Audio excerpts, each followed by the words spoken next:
les derniers jours, on a vu beaucoup de va-t-en-guerre s'exprimer, dont un type de va-t-en-guerre particulier, le ministrable, celui qui parle de la guerre pour gratter son poste de ministre aux prochaines élections. Nous allons livrer une guerre économique et financière totale à la Russie. À la Russie ou à Vladimir Poutine? À la Russie, à Vladimir Poutine, à son gouvernement, mais le peuple russe en paiera aussi les conséquences. Soyons clairs. La véritable fermeté, c'est d'accomplir son objectif politique. Et l'objectif politique, c'est le respect de la souveraineté des Ukrainiens et le retour de la paix. Et ce n'est pas l'escalade guerrière qui va nous permettre de réaliser ces objectifs. Parce que chaque marche de l'escalier nous mène vers un conflit nucléaire potentiel. Nous avons d'autres outils bien plus efficaces, comme l'isolement diplomatique de Poutine, parfois les sanctions économiques, pour obtenir un cessez-le-feu et un retrait des troupes russes et trouver une solution après durable au conflit.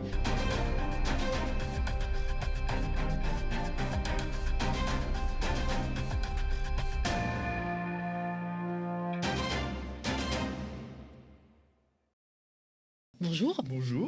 Bonjour Nadia, bonjour chers auditeurs. Alors, en général, on dit quel plaisir de se retrouver. C'est vrai que c'est pas la grosse ambiance en ce moment, mais aujourd'hui, nous allons parler d'un sujet spécifique, ou même plutôt de personnes spécifiques. On va parler des va-t-en-guerre. Alors, les va-t-en-guerre, il y en a beaucoup en ce moment. Les va-t-en-guerre, c'est un peu comme les champignons. Ça pousse d'un coup et il y en a plein de variétés différentes. Sauf que les champignons, c'est bon. C'est vrai, tu as raison. Voilà. Oh, il y en a qui sont toxiques, ceci dit, attention. Il y a ceux qui aiment la guerre. Il y a ceux qui l'acceptent comme une fatalité nécessaire, la main sur le front, et qui parlent de guerre juste ou de guerre du bien. Il y a ceux qui n'aiment probablement pas la guerre, mais qui aiment l'utiliser, souvent pour eux-mêmes et leur image. Hier, même dans les derniers jours, on a vu beaucoup de va-t-en-guerre s'exprimer, dont un type de va-t-en-guerre particulier, le ministrable, celui qui parle de la guerre pour gratter son poste de ministre aux prochaines élections. Je vous en ai dégoté un qui n'a pas mâché ses mots. Écoutez plutôt. Depuis hier, la Russie est plongée dans une crise financière. Le cours du rouble s'est effondré. La bourse de Moscou n'a pas pu ouvrir de toute la journée. Dans la foulée des sanctions infligées notamment par l'Europe, est-ce qu'elles ont atteint leur but? Oui, les sanctions sont efficaces. Les sanctions économiques et financières sont même d'une efficacité redoutable. Et je veux laisser planer aucune ambiguïté sur la détermination européenne sur ce sujet. Nous allons livrer une guerre économique et financière totale à la Russie. À la Russie ou à Vladimir Poutine? À la Russie, à Vladimir Poutine, à son gouvernement, mais le peuple russe en paiera aussi les conséquences. Soyons clairs, nous voulons viser le cœur du système russe, nous visons Vladimir Poutine, nous visons les oligarques, mais nous visons aussi toute l'économie russe. Nous avons donc préparé un train de sanctions qui sont en cours d'examen actuellement. Je pense qu'on aura les propositions de la Commission européenne ce matin. J'ai eu hier très longuement au téléphone la secrétaire américaine au Trésor, Janet Yellen, pour préparer, si nécessaire, un nouveau renforcement des sanctions économiques et financières. Nous aurons une réunion du G7 cet après-midi sur le sujet et j'ai convoqué également demain une réunion des ministres des Finances européens pour m'assurer de la bonne exécution de ces sanctions. Elles doivent frapper vite, elles doivent frapper fort et on en voit, comme vous l'avez dit, déjà les effets. Le rouble s'est effondré de 30%. Les réserves de change russes sont en train de fondre comme neige au soleil. Et le fameux trésor de guerre de Vladimir Poutine est déjà réduit à presque rien. On voit l'effondrement du marché. On voit également l'augmentation de l'inflation. Nous allons voir des queues de Russes qui cherchent à avoir de l'argent liquide dans les banques. Et puis la Banque centrale n'a pas eu d'autre choix que d'augmenter les taux d'intérêt de 10 à 20%, ce qui veut dire que les entreprises ne pourront pas emprunter, sauf à des taux très élevés, pour investir et pour développer l'économie. Nous allons donc provoquer l'effondrement de l'économie russe. Vous avez entendu le ministre de l'économie. Nous allons livrer, je le cite, une guerre financière et économique totale. Alors cette phrase a fait beaucoup de bruit, mais une autre phrase a été un peu moins notée. C'est le moment où il dit, je le cite encore, « Le peuple russe en paiera les conséquences ».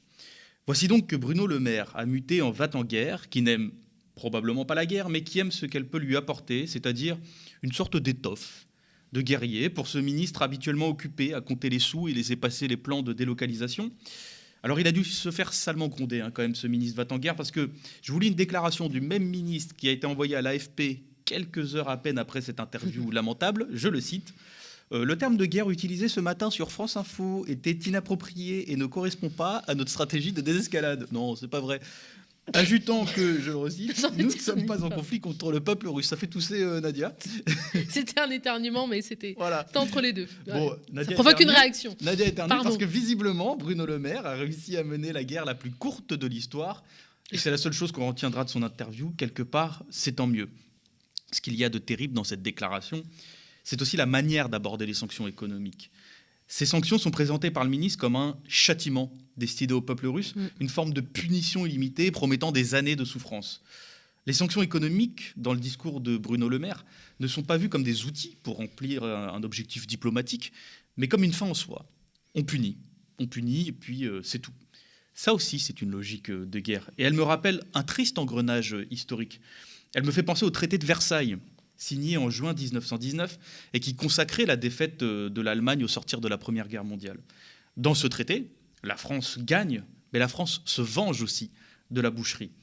Les sanctions économiques infligées à l'Allemagne sont considérables. Le vaincu est condamné, entre autres sanctions, à payer des milliards de réparations économiques. S'en suivront le sentiment d'humiliation, de la défaite totale pour les Allemands et l'hyperinflation à venir qui seront parmi les mélanges du cocktail qui expliquera en partie, pas que, l'arrivée de l'Allemagne nazie. Évidemment, au vu des agissements de Vladimir Poutine, je ne dis pas qu'il ne faut pas forcément de sanctions pour le pousser à retirer ses troupes d'Ukraine. Je dis simplement qu'il n'est jamais bon d'entendre des ministres s'exprimer, non pas comme des tacticiens ou des diplomates, mais comme des revanchards. Mais bon, ne tardons pas trop parce que voici le moment de vous présenter un deuxième type de va-t-en-guerre, les orgueilleux. Alors les orgueilleux, ce sont les Glucksmann, les BHL, les Enthoven. Alors Enthoven, je le dis comme ça, hein, il en a sorti une pas mal récemment sur Twitter. Alors il a dit à quelqu'un qui lui signalait que l'Ukraine avait ouvert un bataillon de volontaires, hein, que s'il voulait tant s'engager pour la guerre, qu'il y aille. Et alors il a répondu, je le cite, « On verra bien, mais une guerre se gagne quand chacun est à sa meilleure place. Et je suis à regret, plus efficace avec un clavier qu'une mitraillette. » Et voilà. Il a osé. Ah bah c'est les ligaments croisés, hein. On connaît celle-là maintenant. Hashtag ligaments croisés. Ouais, c'est dur les ligaments croisés évidemment. Hashtag machine à écrire. Moi aussi, machine à écrire, je suis plus fort que aller au front. C'est en général, c'est le lot de beaucoup de Français. Enfin bref, les orgueilleux, ce sont les Glucksmann, les BHL, tous ceux qui utilisent la guerre pour se donner surtout une meilleure image d'eux-mêmes. Regardez donc cet échange mémorable. Bernard-Henri Lévy a raison de citer les opposants qu'il a cités au régime de Vladimir Poutine. Mais n'oublions pas non plus, Bernard-Henri Lévy, les souffrances, le martyre qu'a connu le peuple irakien, le martyre, la souffrance qu'a connu le peuple libyen. Ce soir, on parle de l'Ukraine. Non, mais moi, je vous parle de la souffrance des peuples et ne l'oublions pas. Moi, je vous parle aujourd'hui de N'oublions pas les souffrances que nous avons infligées par des interventions militaires sans issue. Moi, je vous parle des souffrances qu'à cet instant même, l'armée de Poutine est en train d'infliger ne les aggravons pas, aux civils d'Ukraine. La réponse militaire les aggravera, conduira Vladimir Poutine à surenchérir dans une escalade militaire. Mais Vladimir Poutine surenchérit sera toujours plus grande que la nôtre. La manière de procéder de Vladimir Poutine, c'est de surenchérir. Tant que Vladimir Poutine ne sent pas de résistance, vous le savez, il avance. Eh bien, la résistance ne doit pas se placer sur ce terrain-là. Nous avons d'autres moyens de l'atteindre. Et je ne crois pas que la posture sur des plateaux de télévision soit la bonne réponse. Écoutez, je suis heureux de vous l'entendre dire parce que je vous vois là dans une posture qui ne me semble pas de nature à apaiser la situation. On vous réconciliera pas ce soir. Merci Dominique de Villepin d'avoir été avec nous ce soir. Pierre. Et oui, je m'excuse, mais je n'ai pas réussi à résister à vous repasser cette PLS magistrale de Bernard-Henri Lévy. Alors lui, c'est un va-t-en-guerre historique, un pilier de l'équipe. Un homme qui a fait des shootings photos sur la pointe des pieds dans tous les charniers de guerre du 21e siècle. Alors, ce qui est très intéressant Un philosophe pour la guerre. Oui, philosophe de la guerre, c'est ça, très connu. Ouais. Alors, ce qui est intéressant dans cette mise à l'amende par Dominique de Villepin, c'est les angles utilisés par Dominique de Villepin. Décryptons comment un vrai duelliste, un vrai diplomate de Villepin va désarmer ce grand belliqueux qu'est BHL. Alors, d'abord, il le paralyse en évoquant, je cite, « les martyrs des peuples irakiens et libyens », en utilisant une formule très habile, je le cite encore, que nous avons infligé. C'est qui ce nous? C'est pas de Villepin, hein, quand il dit nous, c'est pas lui. C'est un nous poli. C'est ça, on pourrait croire que c'est de Villepin, mais ce nous, en fait, c'est un tu, ou plutôt un toi et l'État, on va dire. C'est toi qui as infligé ces souffrances par tes positionnements politiques. En fait, De Villepin s'adresse directement, enfin même indirectement, mais directement, au philosophe en lui rappelant que BHL n'a pas fait que des erreurs stratégiques, que des grandes déclarations. BHL a, avec les va-t-en-guerre, condamné des populations entières à un enfer de souffrance. Et puis surtout, il y a cette manière claire de dire les choses, celle qui consiste à ramener Bernard-Henri Lévy, non pas à un homme qui présente des solutions, mais à un homme qui est dans la posture, qui semble presque prendre du plaisir à jouer les durs. Parce que BHL ne cesse de le répéter depuis plusieurs jours avec d'autres. Avec Poutine, il faut être dur, il faut être ferme, il faut ne rien laisser passer. Sauf qu'il oublie que la véritable fermeté, ce n'est pas de jouer au dur. La véritable fermeté n'est pas un jeu d'acteur. La véritable fermeté, c'est d'accomplir son objectif politique. Et l'objectif politique, c'est le respect de la souveraineté des Ukrainiens et le retour de la paix. Et ce n'est pas l'escalade guerrière qui va nous permettre de réaliser ces objectifs. Parce que chaque marche de l'escalier nous mène vers un conflit nucléaire potentiel. Nous avons d'autres outils bien plus efficaces, comme l'isolement diplomatique de Poutine, parfois les sanctions économiques, pour obtenir un cessez-le-feu et un retrait des troupes russes et trouver une solution après durable au conflit. Jean-Luc Mélenchon proposait il n'y a pas si longtemps la neutralité de l'Ukraine et le président ukrainien Zelensky s'est dit ouvert à cette possibilité. Il y a donc un chemin vers la paix. Et puis il y en a d'autres, des va-t-en-guerre. Je terminais sur cette troisième espèce, une troisième catégorie particulière, les opportunistes maximum. Alors, ceux-là, ils sont en train de se révéler, il faut leur laisser un peu le temps. Mais parmi eux, on peut quand même applaudir Anne Hidalgo. Anne Hidalgo qui fait très fort, véritable performance. Il faut dire qu'elle enchaîne les exploits. Après avoir été rattrapée dans les sondages par le taux du livret A, du haut de 1,5%, la voilà qui utilise la guerre pour tenter de se refaire une santé. Regardez plutôt cette image.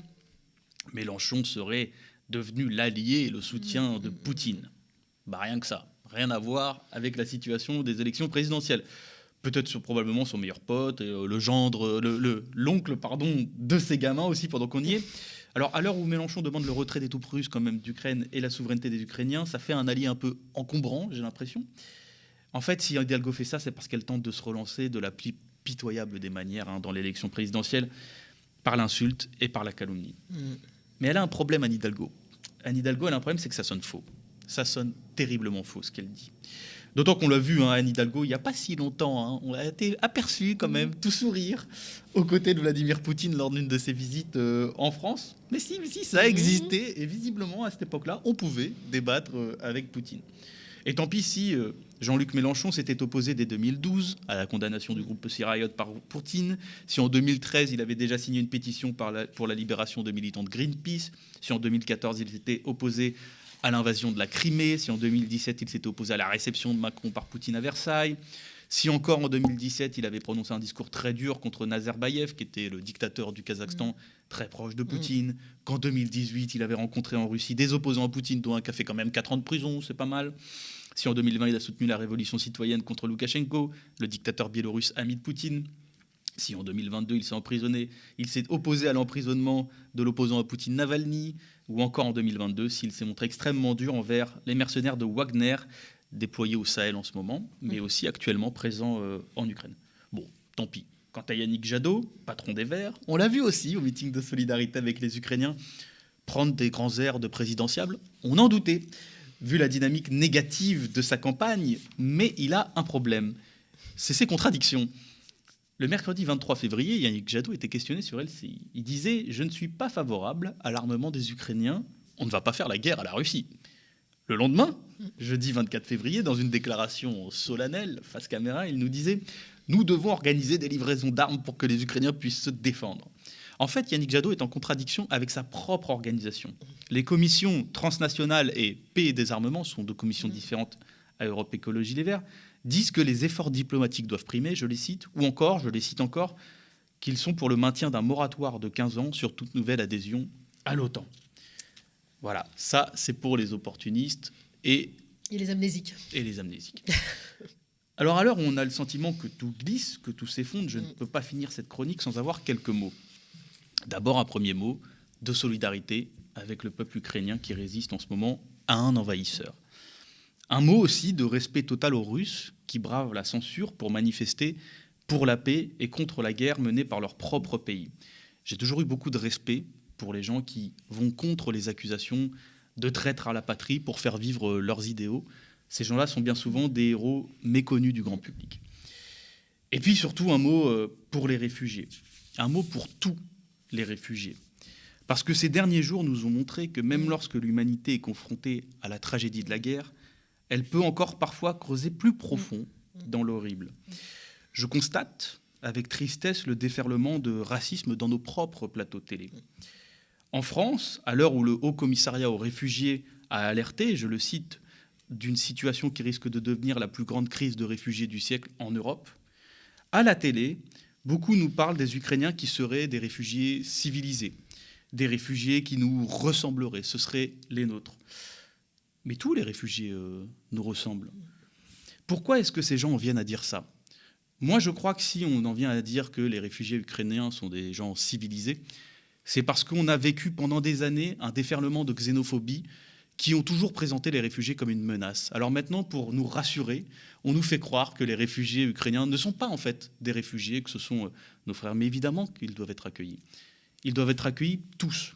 Et aujourd'hui, l'ONU, comme d'autres organisations, nous alerte sur le fait que être un réfugié noir ne vous permet pas forcément de partir de la frontière ukrainienne, notamment parce qu'il y a la Pologne, un pays dirigé par un gouvernement xénophobe et raciste, qui empêche à certains réfugiés de se rendre hors de leur pays.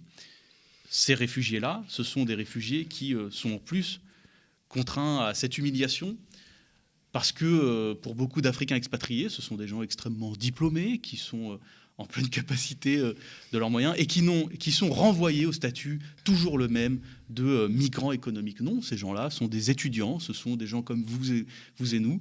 Et puis surtout, même si c'était des migrants économiques, qu'est-ce que ça fait ? Au fond, ça ne fait rien.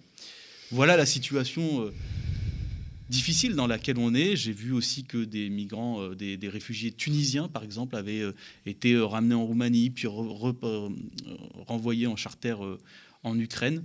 Je crois que le devoir, en tout cas de la gauche, et puis des humanistes, parce que ce n'est pas que la gauche qui doit se battre pour ça, c'est d'accueillir dignement tout le monde. On se rend compte avec cette crise que l'accueil digne des réfugiés est la meilleure manière de pouvoir leur permettre d'évoluer sereinement, alors qu'ils ont pour beaucoup tout perdu dans un pays qui est différent du leur, dans lequel ils n'ont pas forcément envie de rester par ailleurs, mais au moins que ça règle quelques problèmes. Et puis, à l'heure où des réfugiés ukrainiens arrivent en masse, je rappelle que la France compte beaucoup de réfugiés, beaucoup de gens qui ont fui la guerre, parfois pas la guerre, mais aussi la misère, qui sont encore entassés à Grande-Synthe ou dans d'autres camps de fortune, et que la police vient régulièrement lacérer leurs tentes et empêcher les distributions de nourriture. Je crois qu'on se grandirait tous à accepter l'idée, sur ordre du ministère de l'Intérieur. Et je crois qu'on se grandirait tous à simplement accepter l'idée qu'un réfugié doit être aidé. Merci David Guiraud.